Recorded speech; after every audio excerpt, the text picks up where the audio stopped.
From stories around the world to stories here at home, this is the national news broadcast on Channel I. I'm Dilanjali Ananda. A pleasant evening. And I am Dishan Veerakone, and here are your headlines for tonight. 4 individuals arrested with narcotics and prohibited items, including mobile phones intended to be smuggled into prisons. The President states that unnecessary state intervention can be a hindrance to the development of small-scale enterprises. A disclosure has been made that none of the victims have benefited from the $5 million provided by International Muslim Organization to grant relief to those affected by the Easter Sunday attacks. A commission has been appointed to inquire into alleged financial irregularities at state banks during the good governance regime. The chairman of the Elections Commission states that it will be possible to release the election results by the end of the day on the 6th of August.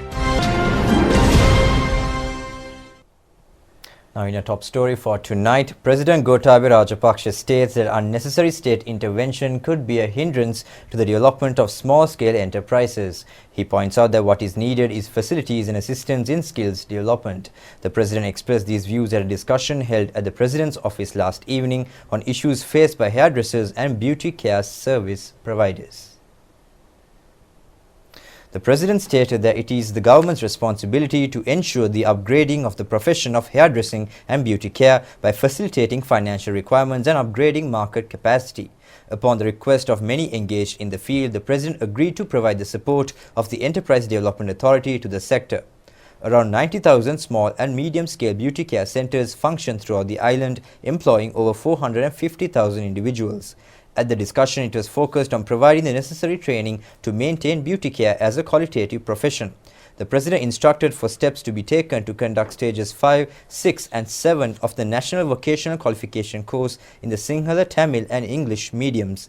The President expressed his pleasure at the beauty care service providers' understanding on the issues faced by the sector. The discussion was also attended by Minister Dinesh Gunawardena, Presidential Secretary Dr. P.B. Jayasundara and Ministry Secretaries. Meanwhile, the Borala police today seized narcotics and several items including mobile phones intended to be smuggled into the Borala Magazine prison and other prisons in the vicinity. Borala OIC IP Duminda Balasuriya states that 4 arrests were made. The police had reportedly received a tip-off at around 8:30 this morning on a suspicious parcel found between the fence and the parapet wall of the new magazine prison. Upon opening the parcel, heroin and narcotic substance ice, a mobile phone and batteries were discovered. Thereby, upon the directives of Senior DIG in charge of the Colombo Division, Deshabandhu Tennakone, a team of police personnel attached to the Borala police station carried out a raid in the area around Sivali Lane, which is in close proximity to the prison. The police state that 4 suspects were arrested in the raid, and when their houses were inspected, several such parcels that were intended to be thrown over the prison wall were discovered. Borala OIC IP Duminda Balasuriya stated that these parcels contained many items prohibited in prisons worth around 2 million rupees, including 8 mobile phones, close upon 100 mobile phone batteries, heroin and narcotic substance ice, tobacco, perfumes and energy foods and drinks. The OIC further stated that upon orders placed by the inmates from within the prison, the plan had been to have these items thrown over the wall into the prison. Investigations have revealed that payments for the transactions are made through easy cash. A suspect believed to be associated with an organized criminal by the name of Ganemulla Sanjeeva has been killed in an exchange of fire with the police at Malwatuhiripitiya in Gampaha. The shooting incident occurred at around 5:30 early this morning at the roadblock along Rubber Estate Road at Malwatuhiripitiya. The deceased is a resident of Mivitiya in Ellakkala, aged 25, by the name of Sanjeeva Sampath alias Katavalapitiya Sampath. Upon a tip-off received by the Malwatuhiripitiya police, an instant roadblock was placed, and when a motorbike was ordered to stop, it had sped fast. The police media division states that the police who gave the chase and the rider had opened fire at them. The deceased suspect is also an accused party in the case pertaining to the shooting and murder of the 35-year-old woman in Ramuttagala area. The motorcycle and the revolver used by the suspect to open fire at the police have been seized. A couple was arrested in the Gonapala area in Horana whilst the possession of a kilogram of heroin. Officers of the Gampala Narcotics Prevention Division last night arrested 2 individuals in possession of 108 grams of heroin and seized a vehicle. Investigations have revealed that a criminal by the name of Harsh Sankar, who is currently serving a prison term in connection with a drug deal, has operated the racket.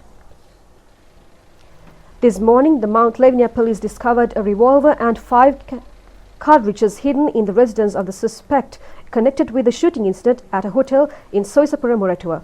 The suspect by the name of Janit Vimalavira alias Kondajania is in custody upon a detention order at the Mount Lavinia police. Meanwhile, Prime Minister Mahinda Rajapaksa states that a commission will be appointed to inquire into alleged financial irregularities at state banks during the good governance regime. The Premier made this comment at a discussion held with the Employees Union of Bank of Ceylon today. At the discussion of the Bank of Ceylon's Employees Union called on the Premier to conduct an inquiry into financial irregularities alleged to have occurred in loans granted in an irregular manner through state banks during the good governance regime. The Premier stated that a commission in this regard will be appointed as soon as possible. Issues pertaining to state banks were discussed at length. The Premier further stated that the Commission will also study the pension issue of the state bank employees and provide solutions. As bonuses for the year 2019 have still not been paid, the Premier instructed Secretary to the Ministry of Finance S.R. Artigala to take steps to grant the allowance considering the financial crisis arising from the COVID-19 epidemic. Secretary to the Prime Minister Gamini Senrath, Director General of the Department of State Enterprises PAS Atul Kumar, Director General of Trade Unions Sumit Vijayasinghe and President of the Employees Union of Bank of Ceylon Channa Disanayaka attended the discussion.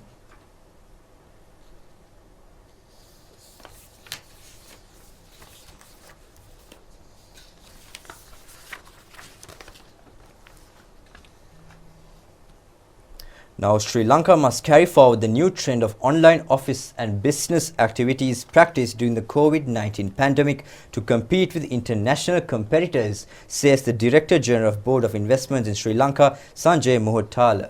He made these comments at the 23rd Annual General Meeting of the MBA Alumni Association of the Colombo University. The 23rd AGM of MBA was held in Colombo yesterday. The theme for the forthcoming year is Embracing the Agile Revolution, New Role of the Employee in the Modern Office, and the plan laid out for the BOI to position Sri Lanka as an attractive investment destination was also highlighted. Director General of BOI Sanjay Mohotala was the chief guest and the Vice Chancellor of the University of Colombo, Senior Professor Chandrika Vijayaratne was the guest of honour. In almost all the activities. Chani Lakshika Tenuara. The COVID epidemic. I mean, University of Colombo. First is smart work. Now, during the crisis, we saw an acceleration of smart work. Most of us have probably not gotten to a Zoom call in the past. Remote work was not a common thing. We went into travel restrictions, virtual meetings. And also we figured out that a lot of decisions we used to mull on meetings could be achieved through a couple of emails. Years worth of change has been accelerated in a small time, in a matter of weeks. And the results are here to stay. Smart work has already arrived in many companies, but it will soon be the standard across organizations. So we need to adapt to the world, or the world will leave us behind. One of the challenges many will face is the cultural norms, especially in the context of Sri Lanka, and especially in my context, leading a government organization. So still, few practical challenges in this smart work exist. Let's not kid around it. We still don't have legality on some of these documentations. Emails are not necessarily considered as a legal proof. Digital signatures, workflows, escalation. You get into an email box and things get lost and nobody knows what happened to the particular piece of work that needs to get done. Escalation, performance management. I think there's so many things that needs to get in before we really think about, well, we are a champion organization driving Agile. As you know, in 2019, we had about close to $1.5 trillion worth of FDI globally. By 2020, they expect it to go down by 40%. Now that's the numbers we saw in 2005. And here, as a country, we look at foreign investment to really build certain capabilities and sectors in our country. So that's the kind of the headwind we're going to sail in. Not only that, our neighbors are up in the game. So you've probably seen how Made in India, Invest in India campaigns have been run. Bangladesh is definitely waking up, has created a much vibrant ecosystem in digital perhaps than Sri Lanka. Pakistan, with political stability, they're waking up.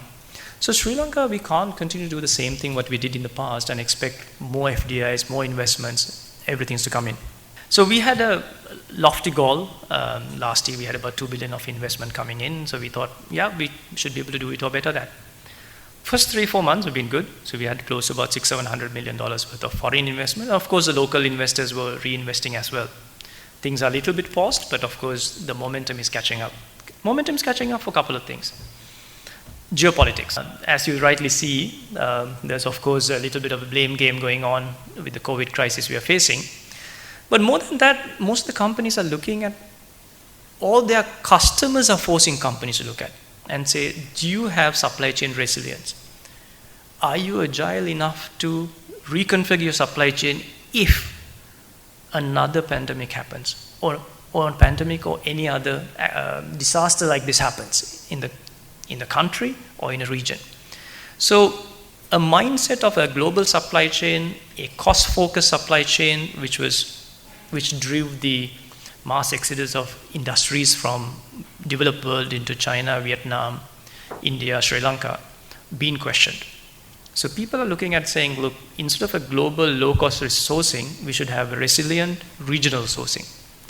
So we see some silver lining in the dark clouds, and of course Sri Lanka continuously comes up to the top of the investors, given our track record, especially given how well we managed COVID.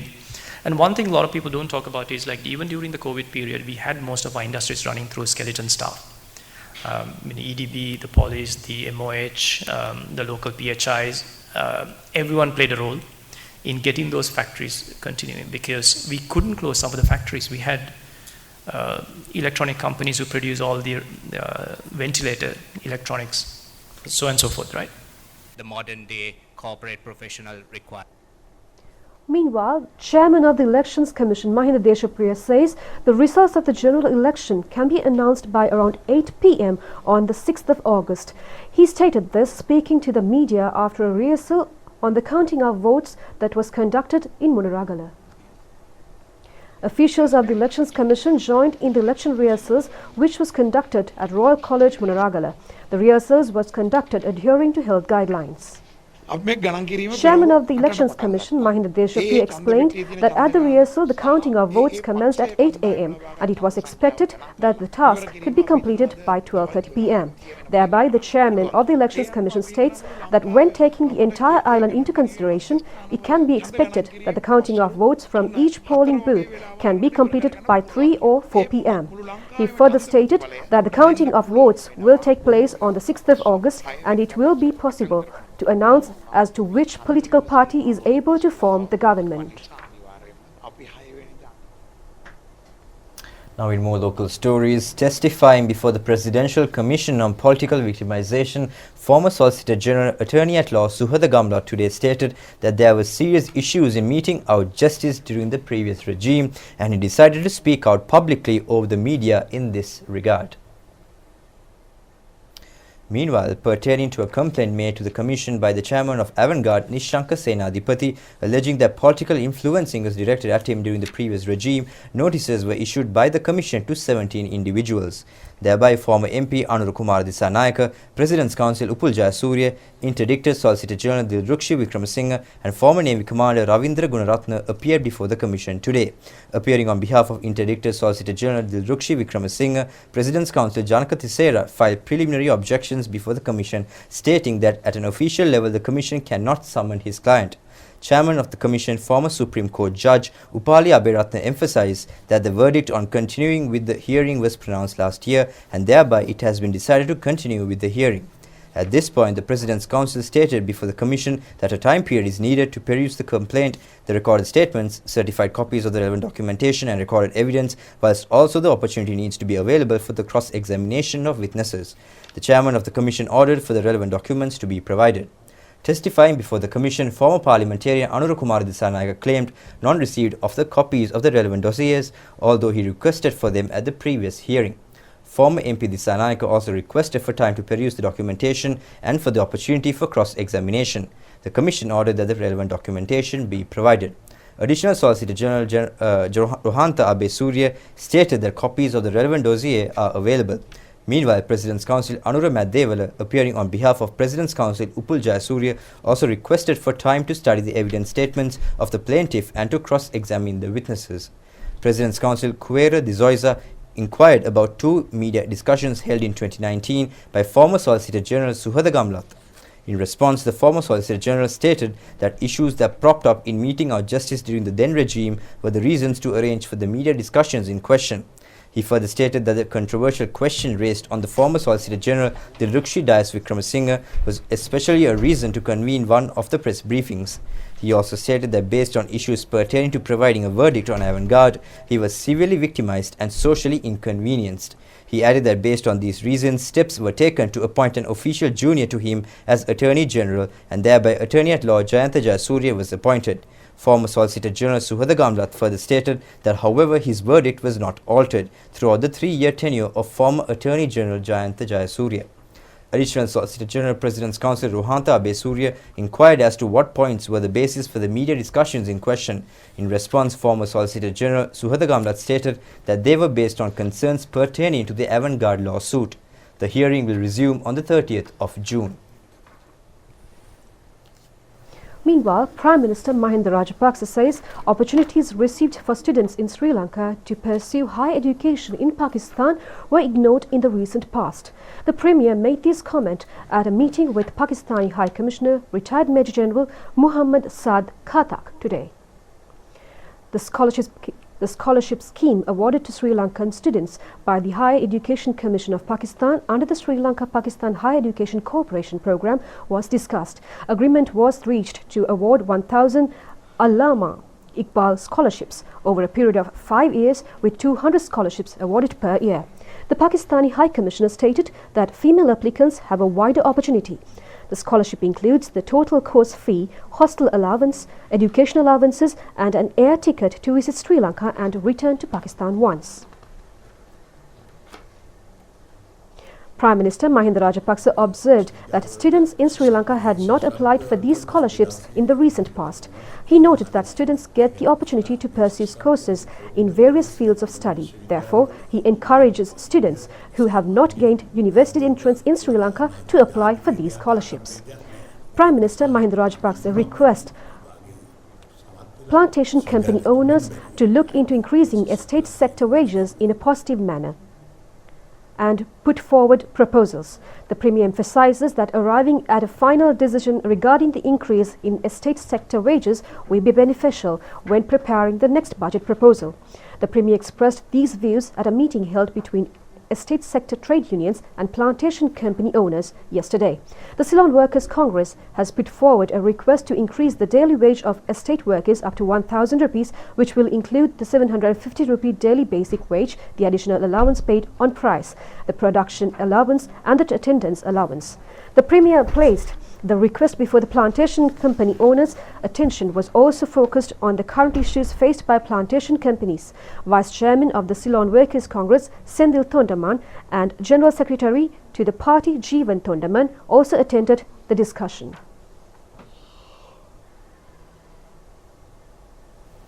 Now, a Buddhist religious ceremony was held in Colombo yesterday to invoke blessings to India and its people who suffered during the COVID-19 outbreak. The ceremony was organized to highlight the close friendship between the two neighboring countries. Religious rites were held at the Agra Shravaka Mahavihare at Malika Khanda, Colombo.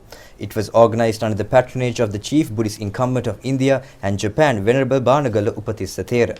Piritva chanted to bless the people of India while praying for the end of the COVID-19 pandemic.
is a very sacred occasion, very pious occasion, very humane occasion when at a prominent place associated with Lord Buddha and his message to the world, Venerable has very thoughtfully, very graciously blessed this gathering today to pray for good health of all those who suffered and who are suffering from corona pandemic in the world, in Sri Lanka, in India.